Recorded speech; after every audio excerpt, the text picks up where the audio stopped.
ભરૂચથી સમાચાર મળી આવ્યા છે કે આમોદથી દહેજ માર્ગ ઉપર હેઝાર્ડ વેસ્ટ વહન કરતી ગાડીઓ સ્થાનિક લોકો માટે ગંભીર જોખમ બની રહી છે। આમોદ તાલુકાના રોઝા ટંકારિયા ગામ નજીક મુખ્ય માર્ગ પર હેઝાર્ડ વેસ્ટ લઈ જતી એક ગાડીમાંથી કેમિકલ કચરો રોડ પર પડતા અકસ્માત સર્જાયો હતો। માર્ગ પર પડેલા ધન અને સ્લીપરી કેમિકલ કચરાના કારણે એક બાઇક સવાર સ્લીપ થયો હતો, જેમાં તેને નાની મોટી ઈજાઓ પહોંચી હતી। ઈજાગ્રસ્તને તાત્કાલિક 108 એમ્બ્યુલન્સ મારફતે આમોદ આરોગ્ય કેન્દ્ર ખાતે સારવાર અર્થે ખસેડવામાં આવ્યો હતો અને ઘટનાની જાણ થતાં જ આમોદ પોલીસ ઘટના સ્થળે દોડી આવી હતી અને મામલે વધુ તપાસ હાથ ધરી હતી। ઉલ્લેખનીય છે કે ભરૂચ જિલ્લાનો દહેજ વિસ્તાર ઉદ્યોગ નગરી તરીકે ઓળખાય છે, પરંતુ ઉદ્યોગોના વિકાસ સાથે હેઝાર્ડ વેસ્ટ જેવી ગંભીર સમસ્યા સામે આવી રહી છે। છેલ્લા કેટલાક સમયથી આમોદ દહેજ માર્ગ ઉપર કેમિકલ વેસ્ટ ભરેલી બેગો પડેલી જોવા મળતી હોવા છતાં કોઈ નક્કર કાર્યવાહી ન થતા સ્થાનિકોમાં રોષ ફેલાયો છે અને સ્થાનિકોના જણાવ્યા મુજબ જીપીસીબીને જાણ કરવા છતાં હજુ સુધી કોઈ કાર્યવાહી કરવામાં આવી નથી। હેઝાર્ડ વેસ્ટથી લોકોના આરોગ્ય અને પર્યાવરણને ગંભીર નુકસાન પહોંચવાની ભીતિ છે। હવે જોવાનું એ રહ્યું કે સંબંધિત તંત્ર આવા બેદરકાર તત્વો સામે શું પગલાં લે છે। ટીવી વિશેષમાં આપનું સ્વાગત છે। સમસ્યા તમારી ખબર અમારી લઈને અમે આવી પહોંચ્યા છે આમોદ તાલુકાના રોઝા ટંકારિયા ગામે, જ્યાં હાલની અંદર રાતના 9 વાગ્યા છે। જેવાની અંદર કેટલાક બાઇક સવારો હાલની અંદર સ્લીપ મારીને રસ્તામાં પડી ગયા છે, જેમને નાની મોટી ઈજાઓ પહોંચી હતી। જે ગાડીની અંદરથી અત્યારે જે ઘેરી કેમિકલ કહેવાય તે અત્યારે બહાર ઢળી રહ્યું હતું, જેને લઈને અત્યારે ઘણા લોકોને બાઇક સવાર લોકોને નુકસાન પહોંચ્યું છે। સૌથી પહેલા તો આપણે અહીંયાના જે ડ્રાઈવર છે, જે ગાડી લઈને જઈ રહ્યા હતા, તેમને પૂછીશું। सबसे पहले क्या नाम सर आपका? जोर से डूंगर सिंह नाम। आप ये गाड़ी कहाँ से लेकर आ रहे हो और कहाँ जा रहे हो और इसमें क्या भरा हुआ है? ये डायनामिक से लेके आ रहा हूँ। क्या भरा हुआ है इसमें? जिप्सम। जिप्सम है। ये जिप्सम सब लोग ना बोल रहे हैं कि नहीं है जिप्सम। वो मेरे को थोड़ी मालूम है ये जिप्सम है। अच्छा, इसको भर के लेके कहाँ जा रहे हो? ये जेके लक्ष्मी। अच्छा, आपको ये दिखाई नहीं दे रहा इतना सब डुल रहा है? वो ये फट गया था, इसको सही करेंगे जगह लेके। ये फट गया है, चद्दर ये फटा हुआ है ये। लेकिन आप कहीं दूर से लेके आए हो, कितने लोग बाइक लेकर गिर गए ये केमिकल की वजह से? ऑन रोड भी कहाँ खड़ी करेंगे? पीछे होटल पे रुकने वाला था, पीछे जगह नहीं थी, गाड़ियाँ 3-4 लगी हुई थी। आगे होटल आएगी तो रुको। पार्किंग भी पूछी लीजिए गाड़ी में कितनी। दूसरी बीजी बात આપણે કરીએ તો જીપીસીબી અત્યારે ભરૂચ જિલ્લાનું કુંભ નિંદ્રામાં કહી શકાય, કારણ કે અવારનવાર આમોદના કેટલાક જાગૃત નાગરિકો દ્વારા આ જીપીસીબીમાં લેખિત તેમજ મૌખિક રજૂઆતો કરવામાં આવી છે, પરંતુ અત્યાર સુધી આનું કોઈ પણ ગાડીનું નિરાકરણ આવ્યું નથી। કેમ તે તો હવે ખબર જ નહીં, પરંતુ અત્યાર સુધી જીપીસીબી દ્વારા એક પણ ભરૂચ જિલ્લાની ગાડી જે અહીંયાથી ફૂલ કેમિકલ ભરીને જાય છે, જે મંગળાત બાજુ પર ઘણી બધી ગાડીઓની ફરિયાદો ઉઠવા પામી હતી, અત્યાર સુધી એક પણ ગાડીને કેમ પકડવામાં નથી આવતી? ઘણા બધા સવાલો અહીંયા આગળ ઊભા થઈ રહ્યા છે। તેવાની અંદર આપણી સાથે અહીંયા આગળ જે સ્લીપ મારીને જે બાઇક સવાર છે તે પણ પડી ગયા હતા। સૌથી પહેલા ભાઈ આ બાજુ આવો, શું નામ તમારું? पंकज પંકજભાઈ, શું કહેશો, કેવી રીતના કેમિકલ ગાડીમાંથી ઢળી રહ્યું હતું ને કેવી રીતના તમે ગાડીને કાબૂમાં કરી હતી? गाड़ी तो काबू नहीं हुआ, लेकिन स्लिप हो गया। उसके चक्कर में मेरे को भी लगा है, मेरा गाड़ी को भी नुकसान हुआ है।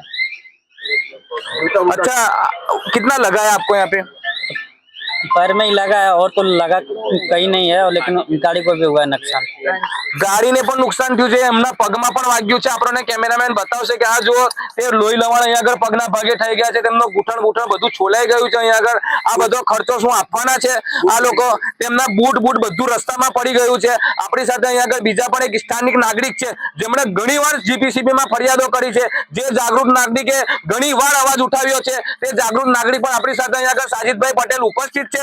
ઘણીવાર તેમની ધારદાર રજૂઆતો જીપીસીબીને બોલાવવામાં આવી હતી, પોલીસને પણ બોલાવવામાં આવીને ઘણી બધી ગાડીઓને પકડવામાં આવી હતી ને પકડાવવામાં આવી હતી કે આ લોકો જે રોજ કેમિકલ દેશથી લાવીને રસ્તા પર ઢોળે છે, ઘણું બધું નુકસાન થાય છે। કેટલાક લોકોની નાકોની અંદર આ કેમિકલ ભરાઈ જાય છે અને તે ગંભીર રીતે બીમાર પણ થાય છે। શું કહેશો સાજીદભાઈ, હવે પણ હજુ આ તંત્ર કુંભ નિંદ્રામાં રહેશે કે પછી જાગશે આ બાબતે? આમાં એવું છે કે અવારનવાર પહેલા પણ આપણે ફરિયાદ કરી હતી જીપીસીબીમાં, ભરૂચ, ગાંધીનગર, ઘણી બધી જગ્યાએ। ત્યાંથી કોઈ આ વાત થયા પછી ને આપણે રજૂઆત કર્યા પછી કોઈ જ એક્શન લેવાતી નથી। પાછી એ જ ગાડીઓ બેફામ ચાલતી થઈ જાય છે। એટલે એનો મતલબ હવે મારે શું સમજવો કે એ કેમ આવું થાય છે? પહેલાં તો આ જે રીતે ગાડી લઈને જાય છે, આ રીતે હઝાર્ડસ વેસ્ટ લઈને જવાય જ ના. આ બિલકુલ જીપીસીબી ના નિયમોના વિરુદ્ધ છે અને ગાડીની બિલ્ડી ઉપર જીપ્સમ, ડ્રમ અને બેગ્સનું રિમાર્કેબલ છે. તે છતાં પણ આ અહીંયા લૂઝ માલ ઉપર અંદર ભરેલો છે અને હઝાર્ડસ વેસ્ટ જ છે. પણ આ લોકો કેમ આ કઈ જગ્યા લઈ જાય છે, બિલ્ડી પર શું લખેલું છે, એ તપાસનો વિષય છે. આજ દિન સુધી તમે આટલી બધી ફરિયાદો કરી, કોઈ ફરિયાદનો તમને રિપ્લાય આપવામાં આવ્યો છે ખરો? મેં પોતે મારો નંબર આપીને મારા નંબરથી ભરૂચ જીપીસીબીમાં ફોન કરીને, અંકલેશ્વર જીપીસીબીમાં ફોન કરીને નોંધાવેલી ફરિયાદોનો મને કોઈ રિપ્લાય આપ્યો નથી કે એના ઉપર શું એક્શન લેવાઈ. ઓનલાઈન ફરિયાદ કરી હતી, એનો પર કોઈ એક્શન લેવાઈ નથી, મને કોઈ જવાબ અપાયો નથી. અને હજુ હવે પછી પણ જવાબ આપે છે કે નહીં, આના ઉપર શું એક્શન લેશે એ જોવાનું રહ્યું. જિલ્લાના અધિકારીઓ જીપીસીબી ના અત્યાર સુધી તમે કોઈ ફિલ્ડમાં જોયા છે? કારણ કે આ એક ઔદ્યોગિક કેન્દ્ર છે, ભરૂચથી આ દહેજ જે જોડે છે, અહીંયા મુખ્ય એક્સપ્રેસ હાઈવે પણ આવેલું છે. તમે અત્યાર સુધી કોઈ પણ ગાડી અહીંયા આગળ જોઈ છે કે આવી હોય અને તપાસ કરીને અહીંયા આગળ દંડ કર્યો હોય કે તે ગાડીની ઉપર કાયદેસરની કાર્યવાહી કરવામાં આવી હોય? હવે ફિલ્ડમાં જોવાની વાત તો બાજુ પર રહી, આપણે બોલાવીએ છીએ તો પણ કોઈ આવતું નથી અને ફોન ઉઠાવીને પેલા સાહેબ અહીંયા નથી, પેલા સાહેબ બહાર છે, પેલા સાહેબ એક્શન લેશે, પેલા સાહેબ જવાબ આપશે, એ રીતની વાતો ટેલિફોનિક પણ થાય છે. અને ફિલ્ડની વાત તો ક્યાં છે? હમણાં અહીંયા આ ગાડી પકડી, હમણાં બોલાવીએ તો હમણાં કોઈ આવવા વાળું નથી. એ એમ કહેશે કે મને નંબર આપી દો, ગાડીનો નંબર આપી દો અને અમે અમારી રીતે એક્શન લઈશું. હવે આ ગાડી રાજસ્થાન જાય છે, આટલો મોટો વિશાળ, આટલા બધા 700-800 કિલોમીટર દૂર, 900 કિલોમીટર દૂર સુધી ગાડી જશે. આ રીતે વેસ્ટ ફેંકતી જશે એટલે વેસ્ટનો નિકાલ તો ગાડીનો રસ્તામાંથી જ થઈ જશે. એમને જે જગ્યાએ પહોંચાડવાનો ત્યાં પહોંચાડવાનું છે જ નહીં. એટલે આના માટે જીપીસીબી ઘણી બધા આવતા જિલ્લાઓ લાગશે, રાજ્ય બદલાશે, એ છતાં પણ આપણા રાજ્યની જીપીસીબી છે કે પછી આપણા જિલ્લાઓની કોઈ પણ જેટલા અધિકારીઓ છે, કોઈ પણ જગ્યાએ એક્શન નહીં લેતા હોય તો જ આ ત્યાં સુધી પહોંચશે. બાકી તો જો એક્શન લેતા હોત કે ફિલ્ડમાં આ રીતે, હવે હમણાં પકડા પછી પણ મને નથી લાગતું કે હમણાં બોલાવીએ તો પણ કોઈ આવે.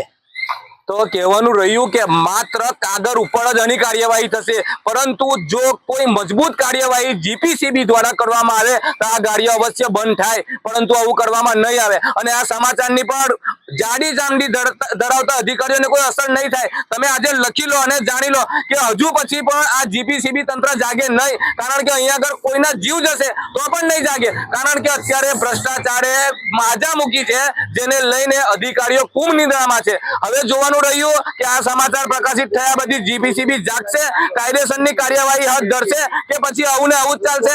નિર્દોષ નાગરિકોના જીવ જશે, જાહેર માર્ગો પર કેમિકલ ઢોળવામાં આવશે અને બેફામ આ ગાડીઓ જે કેમિકલ ભરીને જાય છે તેમને જવા દેવામાં આવશે. જાવેદ મલેકનો રિપોર્ટ, KTV ન્યૂઝ.